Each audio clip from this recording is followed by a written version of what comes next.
19 जनवरी 2009 कर्नाटका के हसन इलाके के बस स्टैंड पर एक महिला वॉशरूम के लिए जाती है और वॉशरूम में जैसे ही एंटर करती है दरवाज़ा लॉक कर लेती है। उसके बाद वह दरवाज़ा 5 मिनट 10 मिनट तक नहीं खुलता है।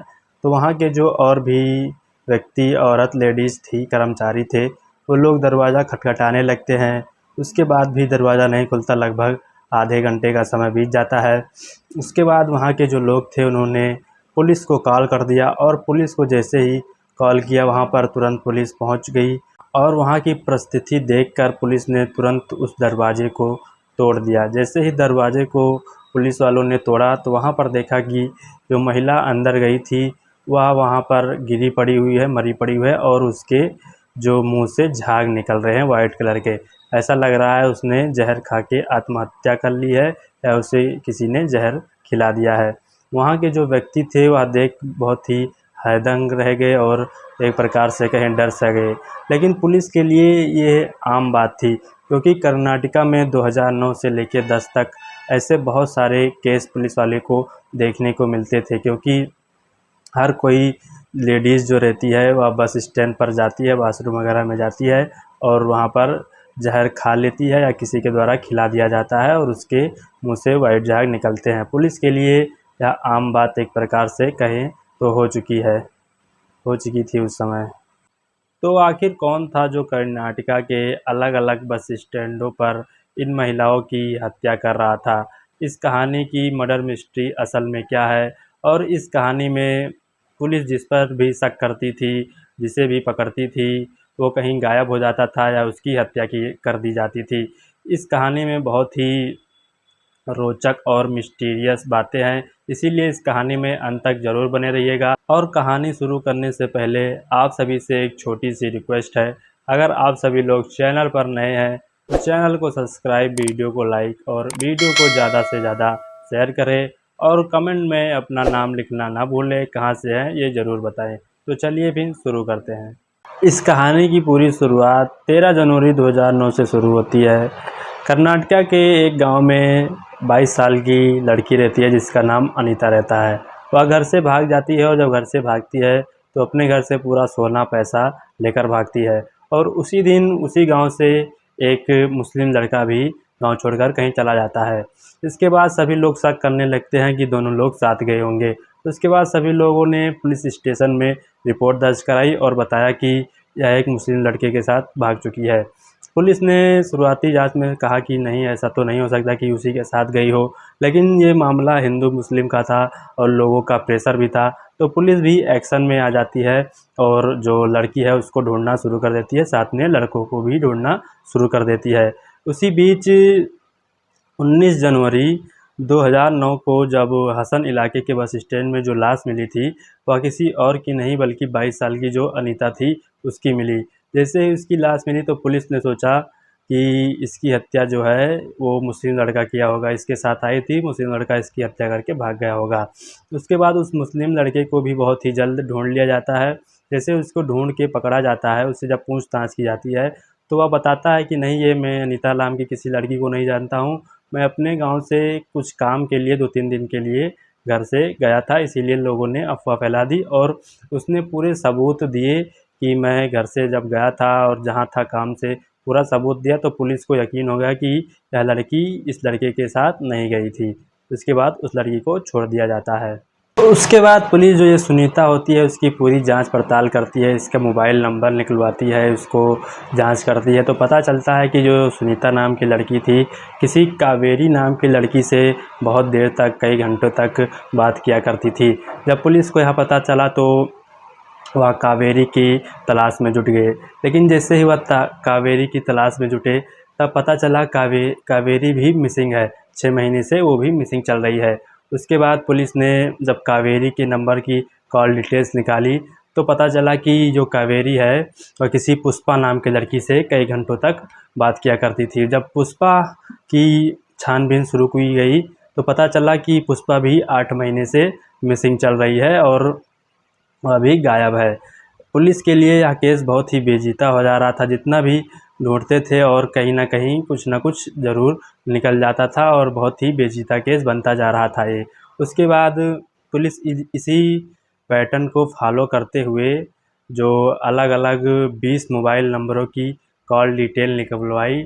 इसकी 20 नंबरों की जब कॉल डिटेल निकलवाई तो पता चलता है कि इसमें से सभी औरतें हैं, लड़की हैं, और जो सारी औरतें हैं कहीं ना कहीं मिसिंग है या किसी न किसी की हत्या हो चुकी है इसी बस स्टैंड के जैसे वो कावेरी वगैरह की हत्या हुई थी। ऐसे ही इन लोगों की हत्या हो चुकी है। और सभी में एक कॉमन बात यह थी कि सभी लोग जब घर से निकलती थी तो शादी के जोड़े में रहती थी, जब मिसिंग होती थी या जब उनकी हत्या होती थी तब वह लोग शादी के जोड़े में होते हैं। उसी के बाद पुलिस ने सभी की जो 20 मोबाइल थी उसकी कॉल डिटेल निकलवाना शुरू कर दिया, सर्विस लॉन्च पर सारे नंबर लगवा दिए। जब सारे मोबाइल सर्विस लॉन्च पर लगाए जाते हैं तो उसमें से अधिकतर जो नंबर थे सारे बंद हो चुके थे, लेकिन उसमें से एक नंबर एक्टिव था। उसके बाद पुलिस ने इस नंबर की जब ट्रैकिंग शुरू की तब वहाँ जहाँ पर वह पुलिस का मोबाइल ऑन था वहाँ पर पहुँची। जैसे ही पुलिस वहाँ पर पहुँची देखा कि यह मोबाइल एक 14 साल के बच्चे के हाथ में है। उसके बाद पुलिस ने पूछा कि ये मोबाइल किसका है, तो वह बच्चा कहता है कि यह मेरे चाचा का है जिसका नाम मोहन है और वह प्राइमरी स्कूल में टीचर हैं। उसके बाद पुलिस कहती है ठीक है कोई बात नहीं, खेलो तुम। उसके बाद जो पुलिस है मोहन को पकड़ने के लिए जाती है लेकिन पकड़ती नहीं है। उसका कुछ दिन इंतज़ार करती है कि आखिर यह व्यक्ति क्या करता है, क्या नहीं करता है, किससे बात करता है, उस पर नज़र रखती है। उसके बाद जब यह मोहन नाम का व्यक्ति रात को अपने घर आता है तब यह रात भर 2-3 महीने से एक लड़की से बात करता है जिसका नाम सुमित्रा रहता है। कई घंटों तक उससे बातें किया करता था। उसके बाद पुलिस जो है मोहन को पकड़ना तो चाहती थी लेकिन पूरे सबूत के साथ पकड़ना चाहती थी। उसके बाद पुलिस जो है सुमित्रा के पास जाती है और कहती है कि तुम जिससे बात कर रही हो एक सीरियल किलर है, उसने बहुत सारी लड़कियों की हत्या की है। पूरी सारी कहानी बताती है। तो जो सुमित्रा नाम की लड़की रहती है वह भी पुलिस की मदद करना चाहती थी, वह भी पुलिस की मदद करती है। उसके बाद कुछ ऐसा ही हुआ, जो मोहन नाम का व्यक्ति रहता है जो सीरियल किलर रहता है वो कहता है कि हम लोग अदर कास्ट के हैं, चलो हम लोग भागकर शादी कर लेते हैं और जब तुम घर से भागना तो अपने घर से पैसे और जेवरात लेकर आ जाना। उसके बाद जैसे ही वह घर से भाग रहे थे पुलिस ने तुरंत उसको दबोच लिया और रंगे हाथों उसको पकड़ लिया। पुलिस जब इसको पकड़ती है तो सबसे पहले पूछती है कि तुम्हें नंबर कहाँ से मिला, या तो तुम्हारे नंबर पर मोबाइल पर नहीं रजिस्टर है, तुम्हारे नाम पर नहीं रजिस्टर है। उसके बाद पुलिस इस मोहन नाम के व्यक्ति के ऊपर सवालों की झड़ियाँ रख देती है। उसके बाद यह व्यक्ति अपनी पूरी सच्चाई बताता है, कहता है कि मेरा नाम मोहन कुमार विवेकानंद है। उसके बाद यह बहुत ही गरीब परिवार से रहता है लेकिन इसने अपने पढ़ाई के दम पर जो सरकारी स्कूल में टीचर की जो सदस्यता है उसको पाली थी। उसके बाद यह एक लड़की से प्यार करता रहता है और वह उसको मिलने के लिए नदी के पास जाता है। लड़की से मिलने के लिए यह व्यक्ति नदी के पास जाता है और वहाँ पर इन दोनों के बीच वाद विवाद होता है किसी पैसों को लेकर। उसके बाद जो मोहन नाम का व्यक्ति रहता है उस महिला को नदी में फेंक देता है। ऐसा करते हुए वहाँ के कुछ व्यक्ति ने उसे देख लिया था और व्यक्तियों ने पुलिस को सूचना देती थी। पुलिस ने इसको पकड़ कर ले जाकर जेल में बंद कर दिया था। जेल में बंद करने के बाद जेल में इसकी एक व्यक्ति से मुलाकात होती है जिसका नाम रहता है सलीम। सलीम से इसकी मुलाकात होती है और सलीम पेशे से ज्वेलरी का काम करता था। वो मोहन ने पूछा कि तुम्हें जेल क्यों क्यों हुई, तो सलीम ने बताया कि मैं ज्वेलरी में अत्यधिक साइनाइड जो होता है उसका प्रयोग करता था इसीलिए मुझे जेल हो गई। तो सलीम ने पूछा ये साइनाइड का क्या प्रयोग होता है, कहता है कि एक इसकी छोटी सी बूंद किसी भी आदमी की जान ले सकती है। उसके बाद जैसे ही सलीम जेल से बेल उसको मिल जाती है, उस मोहन को जेल से बेल मिल जाती है, उसके बाद यह छूट जाता है। इसने गलत काम करना बंद नहीं किया था। उसके बाद यह कई महिलाओं को अपने प्यार के जाल में फंसाता था।